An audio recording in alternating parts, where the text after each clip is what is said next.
Hello and welcome, Inspired Podcast community. This is your new episode. My name is Caroline, and my today's guest is Blue. It's just Blue. I know you have a last name. It's Lindgren. You are from Sweden. No, you are not from Sweden. You are from Denmark, and it is very important to say this. I love Denmark. I visited last month. This year, and I'm very thrilled by your country. Hello, and how are you doing today? Hello, I'm very happy to be here. Thank you for inviting me, Caroline. I'm very well. The sun is shining and it's summer. So in Denmark, summer is very lovely and all the trees are flowering. So, that's one of the places I get energy is from my flowering trees. I love trees. So that's one of my big passions. So, it's a good time because summer, flowers, sunshine. Yes, Yeah. all we need for our good mood and happiness to feel joy. And let me present you and introduce you to the audience a little bit. So you are creative, very creative, and you are doing fun, meticulous, and enfolded your digital presence. I know you are working with AI. We will talk about that later. You are also a garden enthusiast. You love trees, and you have a garden book published, The Almost Maintenance Free Garden. You are very skilled motorcycle rider and former superbike racer. You have to tell us more about that, and you are a personal development enthusiast. And this is where we met. We met through Bob Proctor, Napoleon Hill, and other beautiful teachers, mentors, and guides we have in common. Please tell us more about you. Yeah, well, I live in Denmark and I have done a lot of different things in my life. Um, I am working with the digital world as a professional digital creator. I help uh, new and medium sized companies to find the right software, to find the right AI, what to use, how to set up, to make websites, everything that is around the digital world of a company, like a digital wizard. So depending on what actually people need or desire to know about the digital world or what they don't want to do themselves and send out, I help with that. I help with finding. I can give an example. One of my customers was using, I think it was 10,000 Danish kroner per month on different software. And when we looked at it, we could make it half the price because a lot of things were like, double. He didn't know everything that his product, his software programs could do. So he used a little of that and a little of that. And instead of being focused, you could have half as many software programs and thereby half price and still have the same features that you need in your work. So that is something that I'm looking at. I love the digital world and I love AI. Actually, my AI is my best assistant, and I have named her Magic Mint. And I talk to her as an assistant, as a person, because when you do that, then you get more and better information, and that means you get more and better information back. And I have actually also written a book that is called Talk to Your AI, because you can actually talk to it. You can use your microphone and give the instructions talking if you find that easier than writing. But the example in working with an assistant is like if you were a CEO of a huge company and you wanted your assistant to write a letter to a business associate, which was very important for you, and they have a jubilee, and you want to say congratulations, but you want them also to remember your business. You would say to your assistants, I want you to write this card for this jubilee. This is a very important business associate of mine, and I want to remind him that we are here when he needs it. Make a very good card. Hmm? Your assistant would take this information and write something, go back to you and say, do you like this mock-up I've done? And you read it, and maybe you have a few changes, things you want in it, and you say that to your assistant. You send her back and make a new one, and she come back with the perfect card for you. It's exactly the same with AI, with ChatGPT. This is your assistant. You will give the exact same information. And I think that a lot of people are a little bit afraid of AI. And AI knows everything that is on the internet, and that's a lot. But it doesn't know what to do about it. It doesn't know how to use it. And that is where we humans are the ones that tells AI what to do with it. So it can't do anything without us. And that's why I say it's not dangerous. It's not going to take your work, but you're going to work more efficiently and you will have more fun. You can be more creative. You can do things you didn't dream of doing before. You can do that now because all you need to have is the idea. Mm-hmm. And AI will help you to make that idea, tell you how to do it, what to do, and you will talk to it and work with it like it was your assistant. So I love AI. Oh, I think I'm just talking about, but I love AI. It can do so much for us. Oh, And sorry. I love that you explained to us and not to have fear about it because it's quite new. I know it's already there for several years, but some of the people out there did not start already to use it like you mentioned it. And maybe I'm one of them as well. I got in touch with AI, but not the way I could use it, I should say. Yes, so thank you very much. And my next question would be, what inspired you to go into that field of not only using AI, but also offer it to other people to help them use it? Mostly because I hear people like talk about the fear for AI. I listen to a lot of new companies, solo companies, when they are talking about, well, I need to have a website, but I don't have the time to learn how to do it. I need to do that, but I don't have that time to do that because I also want to do this. And you can see the frustration that they would actually like to have the website, but they don't have the desire to learn how to do it. Yes. And they don't have a lot of money maybe to pay for it. A lot of I always have to be careful what to say, but a lot of hairdressers, a lot of people in the beauty industry, they are not very good at IT. Mm-hmm. So if you ask them you have to make your own website, they are like, I'm not going to have one. So I was like, what can be done to make this easier for people?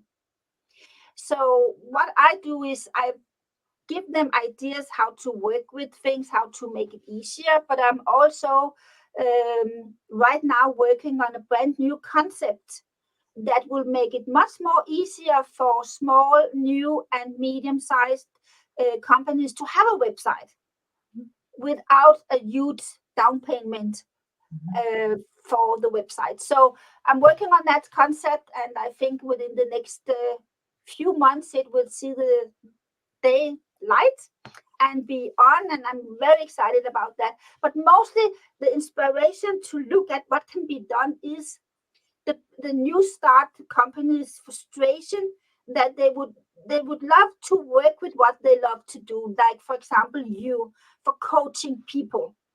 But 70% of your time is about making a website work, making the technique work, making Zoom work, or like now be connected, make post on Facebook and Instagram and everything. And only like 30% is what you love to do. And you start your own business because you want to work with what you love to do. So I want to make that 70% much smaller and much more easy, less time consuming. Oh, that helps a lot. Thank you so much. I think I will use it more now. I will have a look and reduce my fear, so to say. And we both are in personal development. This is where we met. And my question for you, who inspires you? What was the best coach you ever had? Who was the best coach? The best coach I ever have had is Daniel Amos, which is a Procter and Gamble consultant. I was looking at a bit on Bob Procter and his teaching, and he was talking about another consultant which was called Kim from Ireland, and I took her, which was not a very good fit for me. However, there was something that I had to learn at that travel, so it was meant to be. But when I had been with her with the 6 months program, I bought 1 year with Daniel Amos, and I think she's an amazing coach. She gives so much value. She's always available, and there is so much to learn with her. So I'm at some point I'm going back to her again. Oh, I love what you said. Thank you so much for sharing. Wow. And how do you inspire other people? How do I inspire other people? Well, lead by example, some people say. So I always make sure that I'm talking in a positively, Mhm. finding the good in every situation. I know that I am inspiring people a lot with gardening and trees. But I also are told that I inspire a lot about AI and have this talk about working in a different way. Mhm. So mostly my way of inspiring people is just to talk about my passions, what I love to do, and how it can help them in their everyday life as well. Wow. Thank you so much. And I think about my next question. What are your gifts and talents? And you mentioned your motorcycle journey. What is that about? And what are your gifts and talents in general? Yeah, well, when I was I think 7 years old or something like that, I told my parents that when I'm 18, I want to have a motorcycle. And they were like, oh, that's very good. Yeah, yeah, that's fine. And then I got 15 and I said, when I'm 18, I'm going to have a motorcycle. And they were a little bit like, are you sure about that? We give you what is that called in English? No, another Mhm. something to drive on. And maybe you don't want to have a motorcycle. And then of course, I met boys having motorcycles and they say, do you want to have a ride on the back? I said, no, Oh. no, no, I can wait till I have my own motorcycle. I'm not going to sit on the back of a motorcycle. I'm going to ride a motorcycle. Mhm. So when I turned 18, which is in the winter, and I had to wait 3-4 hour months before the weather in Denmark was good enough for riding a motorbike. My parents said they would give me a mink fur coat and a sports car if I didn't buy a motorcycle. And I said, no, thank you. Mhm. I'm going to have a motorcycle. So when the weather was good, I had my first motorcycle. And I was crazy about motorcycles. And I went into a club of motorcycle guys um, because I wanted to know how to maintain my motorcycle myself.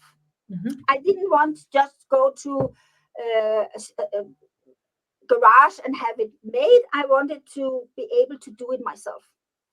So I was number 104 in that club, and it was 103 men and me. Oh. So I was there for some years, and then I started to talk about racing on tracks, superbike racing.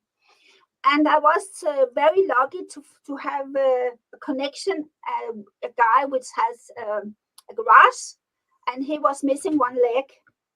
So he couldn't ride. So he said to me, well, I'm actually looking for a rider for one of my bikes. I said, Wow. yes, I'll do that. I'll do that. Yes. And we went to Sweden. And my first experience with the track was terrifying. I don't know if you can imagine. Most people, most boys, they think they drive very fast when they're driving on the road. So, of course, I also was thinking I was really fast. When you get to a track and you are going with other people that are used to racing, you are so fucking slow. Oh, yeah. Yeah, you get like really like a wake up call. So I was like, oh, I do not want to do this. And I got into the pit and I was like, whoo, this is. Then we got a master driver to go in front of us and we learned how to do it. And it was amazing. I mean, the most amazing thing to do. So, in that way, I just, paved the way for other women. There was another woman driving, but you start as a beginner. Mhm. You have a red mark on your bike, and you are a beginner. Then you have to be fast and get some points, and then you can have a national license, and you can have Nordic license, and you can have international license. So I was the first woman in Denmark to get the national license. So I was the first to get the Nordic, and I was the first to get international license in Denmark. So it was, totally new, and I was only racing with men because there were no other women in the superbike class. They were riding smaller bikes. And I went to England and was racing on something called Oliver's Mont, which is called mini Isle of Man, where you are just racing on a normal road that is, no cars, and then you just race there. So I have had so many amazing experiences all over Europe with racing. And, imagine going on a bike going 300 kilometers per hour and just break it down to turn right or left in a 90-degree angle. It's unbelievable. You can't explain the feeling, but it is the ultimate feeling of freedom. Wow. Totally. It's like skydiving or something? Yeah. But it will be the same for people that are skydiving or doing other kind of sports. That it's a adrenaline rush like nothing else. But I know I paved the way for other women. So today there are more women in racing in Denmark and in the world all over. Yeah. Oh, I love it so much. Thank you for doing this for us. I can tell you the story about my motorbike because they offered me when I passed through driver's license for the cars. They said I can do the motorbike license too at the same time. Then I save some money, and I said yes, I want to do this. But the teacher said, and he said you cannot lift the bike when it falls. So then he said I'm too small or whatever. And then I said, okay, I give in. I'm not doing it. So otherwise, I would be interested at that time, but also scared, of course. Oh, but that's funny because when I was superbike racing, I weighed 52 kilo. Okay. 52 kilo. I'm 160. And Yeah. 52 kilo, that's small. Yes, it is. And even the men which are strong, if you just fall on a track and you are making like rolls and you like a little bit dizzy, nobody picks up the bike. Nobody. Yeah, you see, they So talk that's just out of it. crazy. Yeah. So I gave in, but you didn't, and you follow through, and I'm so happy about it. So I have another question, of course, and it is about goals and projects and intentions. Do you set goals for yourself? And what is one of your goals for 2024? Of course I do. I always have my gold card. I'm a Oh, top student, so of course I do. I write down my goals every day, and I do affirmations every day. And the latest one I made is I just had an operation, as you know, yeah. and I said I'm going to be number two, the number two in the operation table on Mm. the 3rd of June. I'm going to be number two. People were looking at me. Why number two? Yeah, because the first one, the surgeon is a little bit tired Yeah. and he has to go into the groove.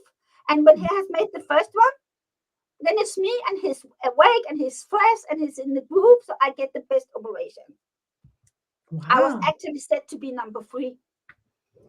But I kept saying, I'm number two. So that's a goal. I'm number two. Guess what I was? Number Number 2. two.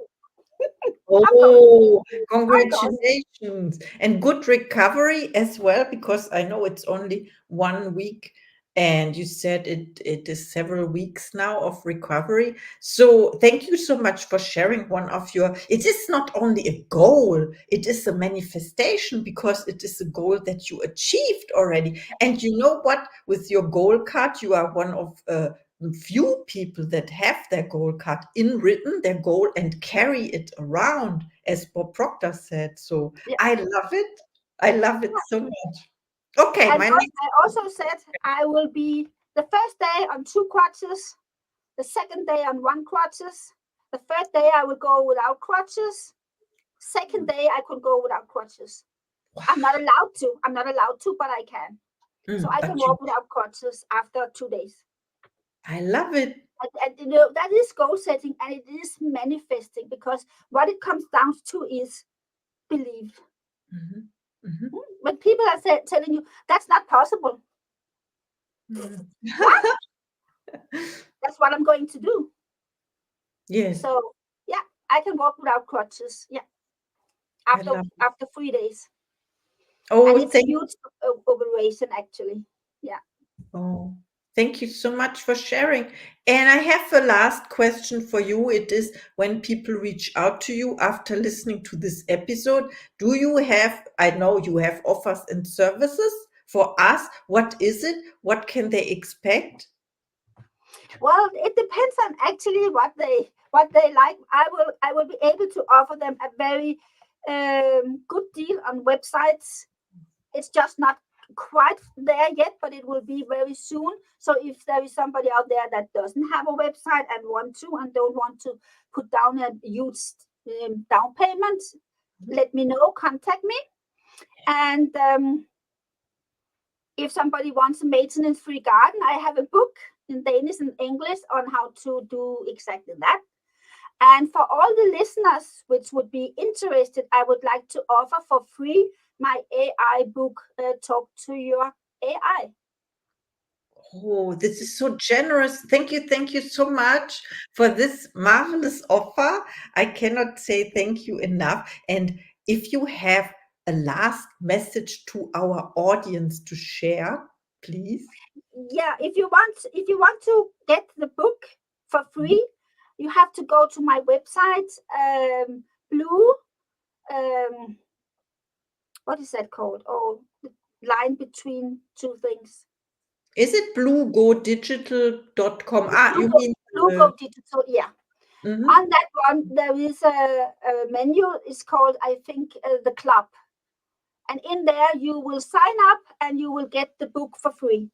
Oh, And thank it's you. in English. I put it in the show notes. This is so amazing that we met today and that you took the time after your surgery as well. Thank you so much. Thank Yes. you for having me. Thank you. And see you in the next episode.